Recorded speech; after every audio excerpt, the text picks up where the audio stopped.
some foreigners and there are some Indians in foreign lands who have a slightly different view, more oblique view, more pessimistic view of our politics, for example, of what they now popularly suggest is a democratic backsliding that is happening. And you know, the attendant commentary that goes with it in various journals around the world. So there's that conversation also. Does that worry you, that all this bad publicity might deter investment because there is continuous talk of a democratic deficit, which is so essential to keep all these processes, these procedures, these policies on track? If India is sort of being torn asunder by so many vociferous political interventions, debates, social turmoil, what happens? Well, look, at one level, I shrug my shoulders and say, in a globalized world, the debates and the politics of India will also play out beyond India's borders. And I treat a lot of this as actually politics in disguise. Politics disguised as reports, politics disguised as university pronouncements or NGO positions. But they're all very deeply political. Some of it, I think, is also I would say the unhappiness or the inability to accept that there is change happening in India which is not as you want it to happen. So if you look at this wonderful term which is almost an oxymoron, the electoral autocracy. I mean, just think, we are told on the one hand, somewhere democracy is shrinking, right? I mean, that was your question. So ask yourself, if things were so autocratic, why is Narendra Modi campaigning so hard in Gujarat? Because he should be sitting, on Lok Kalyan Marg with his feet up on the table, drinking his chai and saying, well, it's all fixed and this election is mine. So if the Prime Minister of India has to campaign election after election in the intense manner that he does, clearly he's working for the results that he gets. Okay? Now, I'm not suggesting that there are no problems in this country, far from it. Every society has its imperfections. The fact that people come to India and deliver lectures that we are not free, and do that in India and then go back, I mean, what does that tell you? I mean, there are countries where if you actually, try going to a few countries in the world and telling them what's wrong with them and see what happens to you. And, on top of it, if you look at these arguments, some of it, yes, are Indians who are abroad, because as I said, they're extrapolating our politics. But look at some of the other countries and the institutions which they have created, and I think I just heard the tail end of what Sanjeev Sanyal was saying before me. See, they create this narrative. The narrative goes like this. These are all the things that's wrong with you and you're answerable for it. Now, if you tell them, well, I think there are a few things wrong with you too. They say, yes, we know that.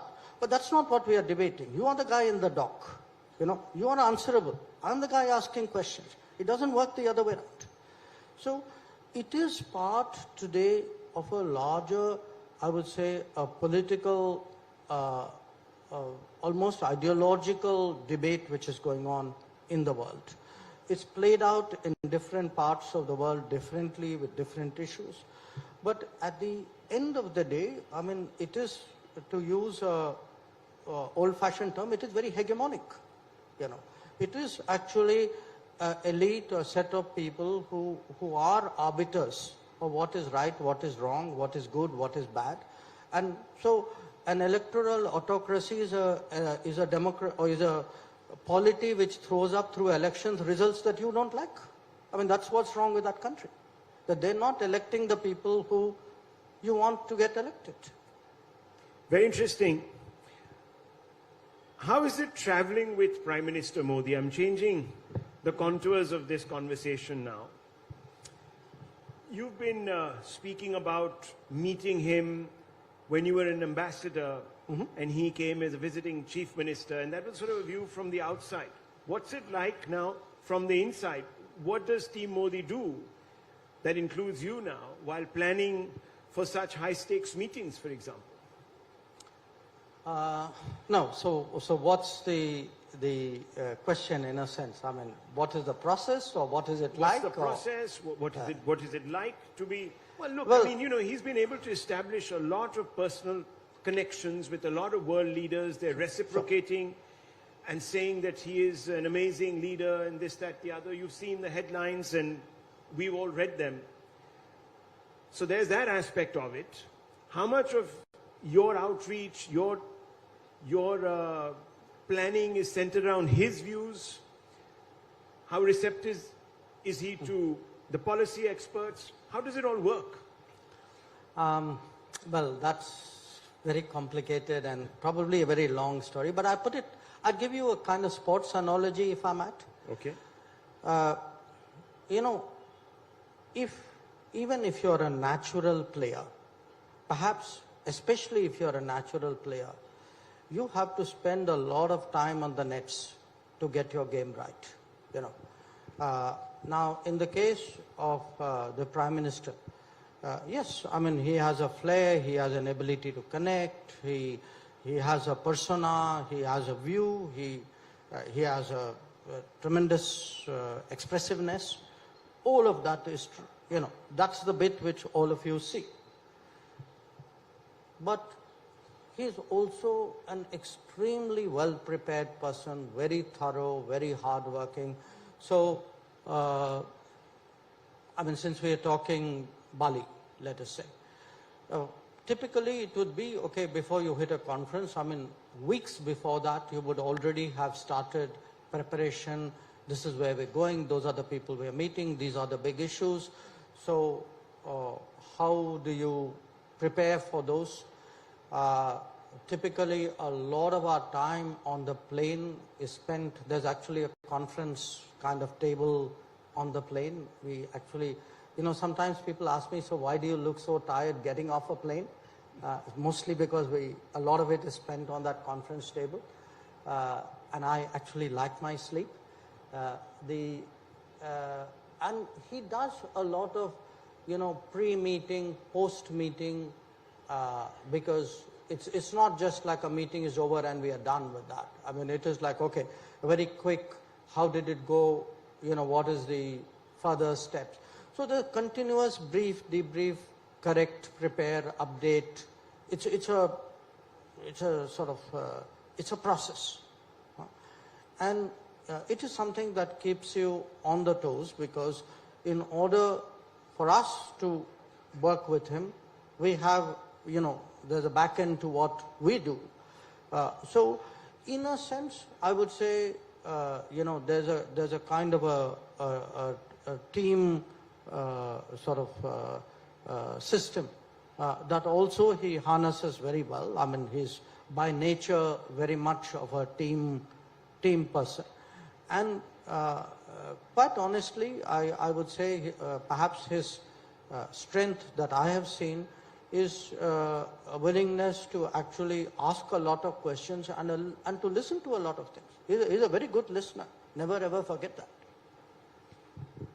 How much of this came into play when you had to draft this very tricky G20 resolution? We know the backstory a little bit, but I would like to hear it from you. No, you know, I mean, the American NSA put it down to... In the Bali Yes, thing. I mean, India is sort of being... Look, a lot of it actually had started happening even before we hit Bali. Because I mean, if you look at it, essentially there was a part about, you know, it's not an era of war. There was a part about how do you describe what the Russian actions were in a way in which others also accepted it. There was a bit about the nuclear, you know, the concerns on the nuclear front. So some of it was actually, I would say days, even weeks ahead of the conference. I mean, you may recall, for example, I had gone about a week before, maybe more than a week before, to Moscow. And one of the reasons, again, I went was actually to partly prepare for a kind of landing ground, a common landing ground in Bali. You know, so when you read about meetings which take place, Prime Minister calling up people or talking to people, often these are conversations which feed into what is an eventual outcome. Now, it wasn't only, you know, a matter of getting the, you know, 4 paragraphs right. We actually had even issues out there in the conference. You know, you sort of do a lot of it by trying to make yourself acceptable to a wide group of nations and trying to bridge the gap, for which, by the way, you know, when they use the word honest broker, the important word is honest. I mean, your sincerity, your commitment needs to be on display. Well, that's very interesting because obviously we've taken over now the presidency of G20. The Ukraine war is still looking like a morass that is not going to resolve itself very soon. There will be pressures. We have a moral core at our foreign policy that dictates the contours of how we relate between nations. And there's a conflict here, isn't this? I mean, if the Prime Minister says not a time for war, the West is expecting India to say, well, then step up to the plate, start voting perhaps against Russia and do things that are more optically, you know, in the interests of pushing Russia into some sort of a détente. Now, look, let me ask you a counter question. You think by voting for something I will end the war? So what is actually my goal? Is my goal to sort of score points, or is my goal to actually get an outcome? I would suggest to you that, you know, in a very polarized situation, if you actually sort of go with the flow of the debate, when it comes to the real issues, you would not be relevant. You would not be relevant because you would be part of the polarization. That when countries look for the middle ground, you know, had I done all the things that you were saying, I would have been of no use to anybody, including myself in Bali. I mean, I had a role in Bali precisely because, you know, different countries. I mean, if the Russians had good things to say about us, and the Americans had good things to say, and the Europeans had good things to say, and so did a number of other countries, it is because at the end of the day, people know the way I am approaching this conflict is, how do I find a way of ending it? Not how do I vote in a particular issue on a particular day and then say it's not my problem. So I think I've taken a bigger in a sense, a bigger view, a longer view, a more serious view of the problem. And I have positioned myself accordingly. And I would say, to some degree, the events in Bali have borne out the correctness of the Prime Minister's judgment on this.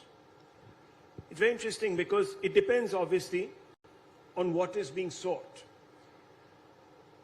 What issue is it that the West wants India to step up to the plate, so to speak? No, but why should I step up to what the West wants? I will step up to what I want, no? I mean, look, I have a fundamental problem with how this entire debate is being framed, because it goes back to the earlier questions you are asking, which is, you know, a set of people say, by the way, this is the right thing to do, and why aren't you doing it? So I am not running a foreign policy for the demands of other countries and other people. I'm running a foreign policy for what I think is globally good and what is in my country's interest. And I believe today that if you look at now it's what, 8 months, 9 months since the conflict started. I do believe in these 9 months, India's interests have been well served. I believe today that we have today a credible position as a country which is an advocate of sobriety, which has credibility, which wants the conflict to end. which is capable of working with other countries. There are some other countries like us. We're not alone in this. And I think that's the right thing to do. Now, if that doesn't meet every expectation of some Western countries or many Western countries, I'd say, well, frankly, tough luck. It's interesting because you're also part of a Quad,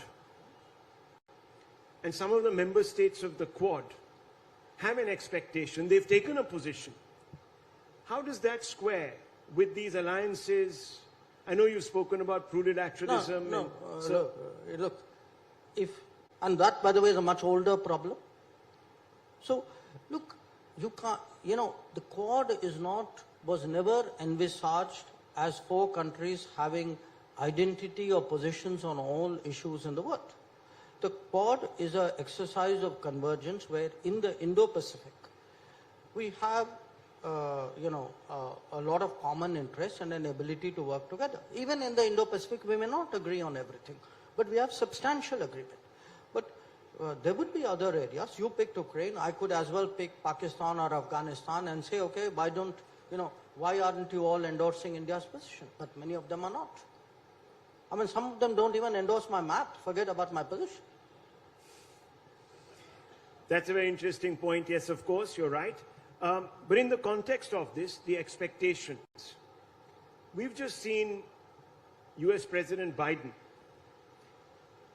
sign up with Pakistan a deal to provide them military hardware for the upkeep of their existing weapon systems, aircraft, etc.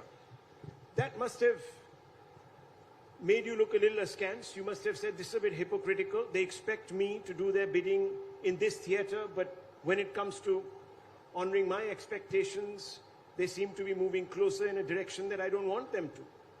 Did that go through your mind, or you said, well, this is just the way the cookie A lot crumbles? of things went through my mind. I'm not sure I would repeat the exact words that I did, but look. No, what were these words? These sound like interesting words. Pakistan is an issue on which,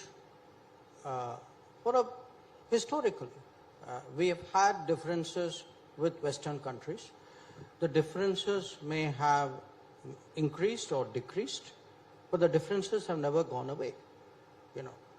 For whatever reason, different Western countries have perceived a utility for Pakistan in their larger calculations, and therefore often practice policies and do actions which are against our interests and obviously with which we are deeply concerned. So I have today built a relationship with the major Western countries, or you can say broadly with the West, recognizing that this is an issue on which I do not have agreement. That there will always, it will be my endeavor to try to persuade them to see it the way I do. And, there will be issues on which they have been, Western countries have been very strongly supportive of us. Say, for example, if I were to look at 26/11, anniversary is tomorrow, and I look at, which are the countries who are supporting listing of wanted terrorists, wanted in the context of 26/11 in the UN procedure, many of those are Western countries, and I acknowledge that. So I have a mixed bag.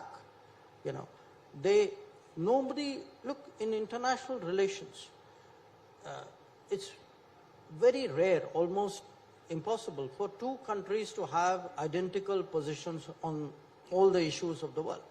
And especially the bigger you are and the more a diversity of interests you have, there will be overlaps of positions. There will be, as we say, it is convergence, it is not congruence. So my school geometry still serves me well. So there isn't a perfect overlap. And I have to live with it like they have to live with it. My point in recent months is, look, guys, I have lived with a lot of things you've done and said which I don't like. Now, sometimes you will maybe hear some of that from me too. Live with it. Live with it. Independent foreign policy. Let me come back to this listings you mentioned, and we know that there is one obstacle in the way of listing of terrorist entities, especially in the UN, and that's China.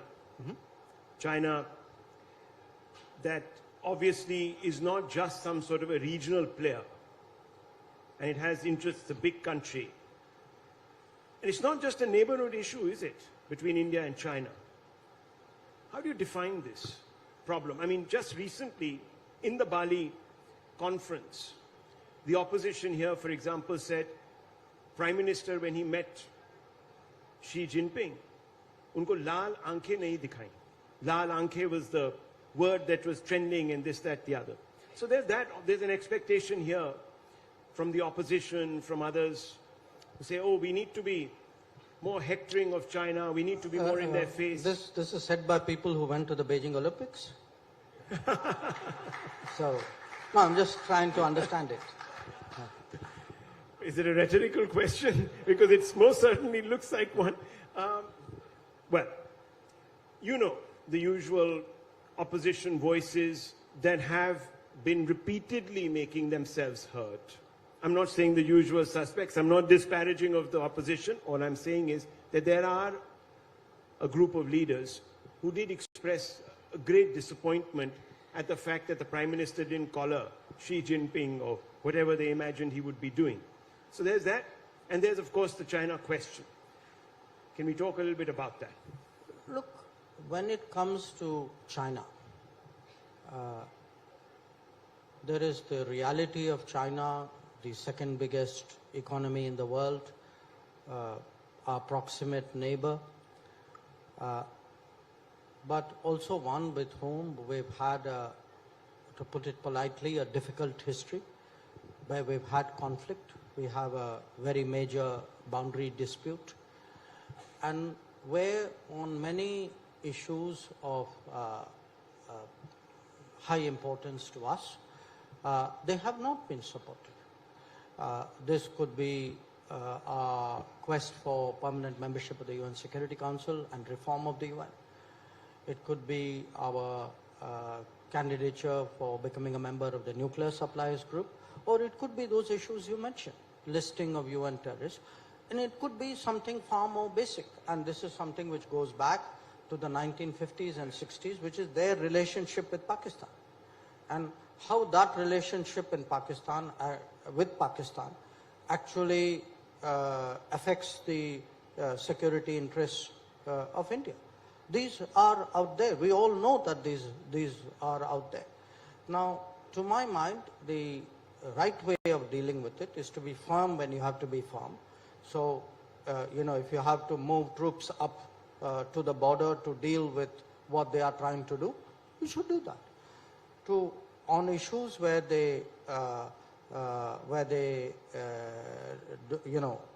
do not support or undermine our interests, to be frank about it and to be public about it where required. I don't say public about it all the time, but where diplomacy requires it, it's often useful to be public.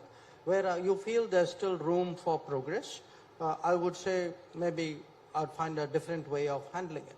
And at the same time, maintain the I would say the decorum and the dignity of how leaders behave. I think that is how this is managed, and I think that's exactly how this has happened. Now, there are people who can take positions.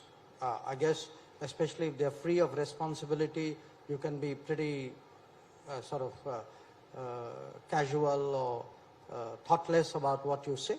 It's a free country. I mean, people are entitled to say things, but I think responsible, sensible people will see that, there are ways in which a leader of India behaves. If you are going to be a president of a G20, you're going to be president of the Shanghai Cooperation Organization. Those are responsibilities that you have taken on. So you see no contradiction between the lack of perhaps public posturing by the Prime Minister on China and what he does privately. That's what you're saying. No, I don't think the Prime Minister has postured publicly on China. I think the Prime Minister has been very firm on China. And the Prime Minister has been very, very clear that and not just in his words, he's actually been very clear in his actions. I mean, please understand the efforts which were made from 2020 onwards in maintaining such a large force on our borders. It's an enormous enterprise. And at the end of the day, that is the answer. I mean, I would rather have a prime minister who does things than to have a prime minister who pontificates but doesn't actually do it out there.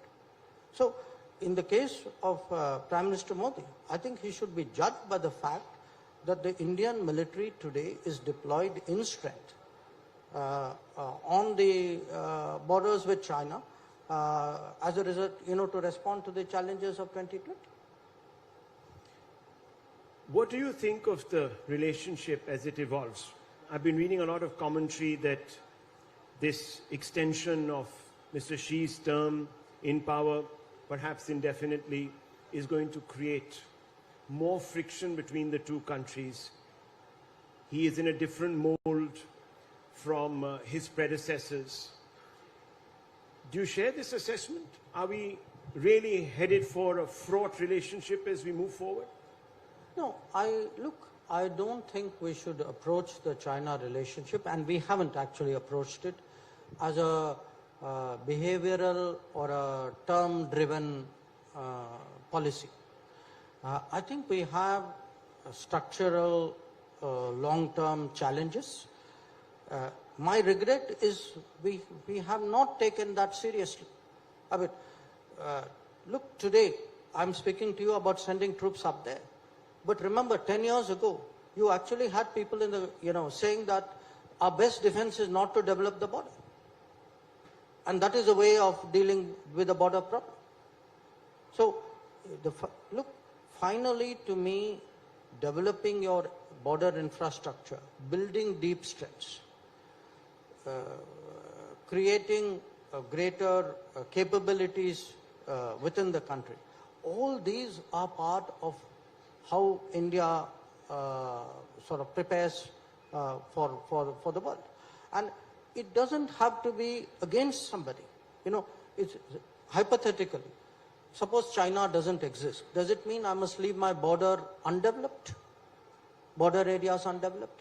Does it mean I should not build up my manufacturing and my industrial capability? So it's not like you have to have an adversary or an animosity to do it. I think this is part of how